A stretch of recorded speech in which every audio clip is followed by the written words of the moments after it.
अल्लाह का एक बहुत खास नाम है अस्सलाम, जिसका मतलब है सुकून और सलामती देने वाली बेऐब जात। अल्लाह ने सुकून को बनाया है और सिर्फ अल्लाह ही है जो इंसान के दिलो दिमाग को सुकून पहुंचा सकता है। जब भी आप सैडनेस, डिप्रेशन और एंजाइटी फील करें तो हुजूर सल्लल्लाहु अलैहि वसल्लम की बताई हुई ये खास दुआ पढ़ें, अल्लाहुम्मा अंतस्सलाम व मिनकस्सलाम तबारकता या ज़ल जलाली वल इकराम।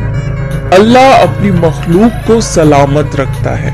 He is the one who provides safety and security. इस्लाम का वर्ड भी सलाम से आया है। मुसलमान जब एक दूसरे से मिलते हैं तो एक दूसरे को सलाम करते हैं। कुरान की ये बात याद रखिए, अल्लाह की याद से दिल सुकून पाते हैं।